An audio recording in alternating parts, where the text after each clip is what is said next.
You will leave this tutorial feeling like a shawl knitting queen.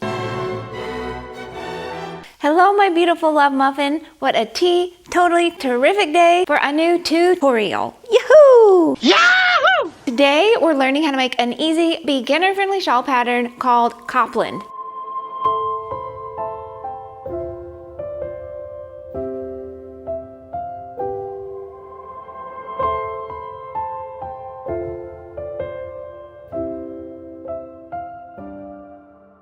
You will leave this tutorial feeling like a shawl knitting queen. This beautiful little wonder was designed for you by Emily Walton and is quite the treat. After a simple cast on and setup row, you're basically just repeating 2 rows throughout. And change colors if and when you want. You can knit the whole thing in one solid color if you want, or use 1,000, whatever makes you happy. Let's not make any bones about it. Let's get right on into this juicy pattern. Okay, here are the things you are going to need. US size 5, 3.75 millimeter circular needles, a couple stitch markers, and fingering weight yarn. We used 3 colors of our Sincere sock yarn in Granite, Nimbus, and Reverie. We designed the shawl pattern for you by request. We had a lot of requests for a simple, beginner-friendly, easily customizable shawl pattern. This is a gorgeous triangle shape. You do a simple little cast on and then you start working and you increase your stitches until you get a ton of stitches on your needles. The cool thing about that is you can stop whenever you like the size. If you want more of a little kerchief size, you can stop then.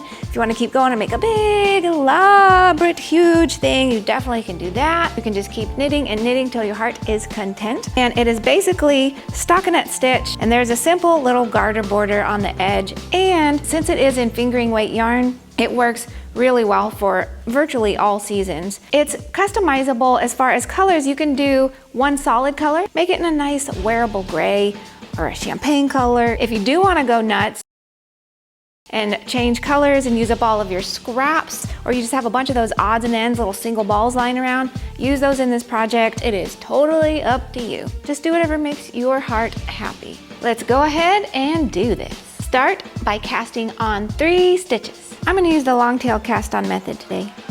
1, 2, and 3. Now we're going to work a garter tab cast on, and to start that you're going to knit 6 rows. All right, so you just knit every stitch across for 6 rows. So there's row 1, then you're going to turn and work row 2.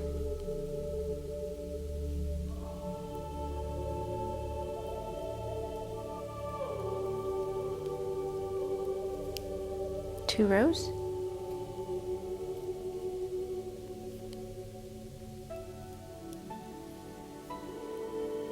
And 3.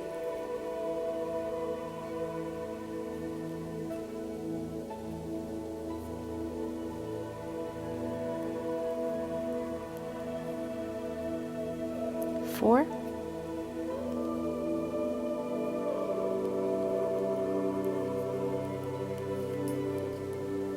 5, and 1 more row.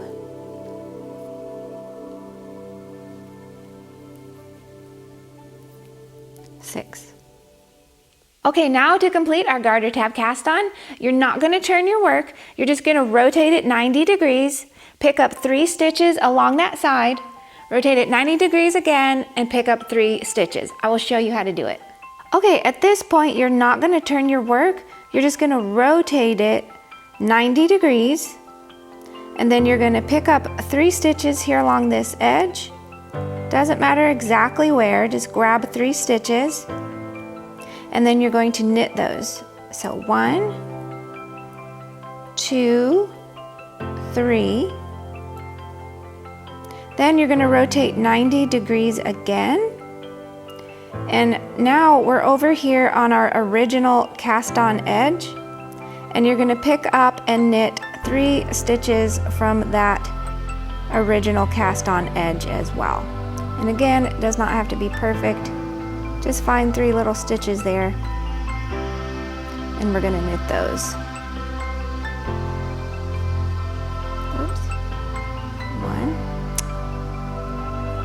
2, and 3. So you should have 9 stitches on your needle at this point. Now we're going to work a setup row. To work your setup row, you're going to knit 3, purl 1, then you're going to place a stitch marker, purl 1, place a stitch marker, and then purl 1, knit 3. Okay, we are going to start by knitting 3. 1, 2, 3. Then we're going to bring the yarn to the front and purl 1. Very exciting stuff here. All right, now we're going to place a little stitch marker. You can use any kind that you like. Pop that on there. Then we're going to purl 1. Pop on another little stitch marker. Purl 1 again. Then we're going to Then we're going to finish off this row by knitting those final 3 stitches. Setup row is done. Now we're on to the body, which is a simple 2-row repeat. Row 1. me. Knit 2. Knit 1 front and back. Knit to marker, yarn over, slip the marker, knit 1. Slip the marker, yarn over, knit to the last 3 stitches, knit 1 front and back and knit 2. Okay, row 1, let's go ahead and knit 2 stitches. Yoo-hoo! Then we're gonna knit front and back. That just means knit into the front leg like normal. Swing that right needle around to the back and stick it into the back leg as well and knit that. That's an increase, by the way. Okay, then you're gonna knit to the first marker, which on this row, it's just 1 stitch. You're gonna slip your marker. No, you're gonna yarn over. Then you're gonna slip your marker. Bloop. Then you're gonna knit 1. Then you're gonna slip your other marker. Then you're gonna yarn over. Then you're gonna knit to the last 3 stitches. Woo, what a long row. I didn't think we'd make it. Then you're gonna knit 1 front and back. Swing that around, knit into the back stitch as well. And then knit those final 2 stitches. And row 1 is done. Row number 2 is as follows. Okay, you're gonna start by knitting 3. Then you're gonna purl to the first marker and slip it. Then you're gonna purl 1 and slip the next marker. Then you're gonna purl to your final 3 stitches and knit those. Okay, we're gonna start by knitting those first 3 stitches. These are actually making a little border that's going down the side of our shawl. Okay, once we've done that, we're gonna purl to the first marker. So doop, doop, doop. When you get to that first marker, you're gonna slip it. There we go. Then you're gonna purl 1 and slip that next marker, get on over. Then we're gonna purl all the way until we have just 3 stitches left, and we're gonna knit those, we're gonna knit those to make that little border going down the other side of our shawl. Row 2 is done.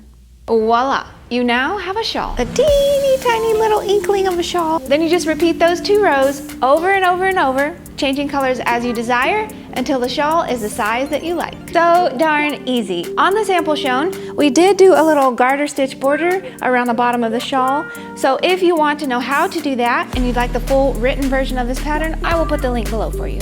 All right, have a sensational day. Go knit a bit, go for a walk, and go soak up this gorgeous day. I hope you liked this video. If you did, please give it a like and comment below and let me know if you would like to see a video on how to style a shawl like this, and I would be happy to show you. And don't forget to subscribe and head to expressionfiberarts.com and sign up for email updates, because as you know, that is the best and most reliable way to hear when we have new knit and crochet patterns, new yarn colors, and a whole lot more. All right, that is it for today. I will talk to you later, sweet potato. Bye.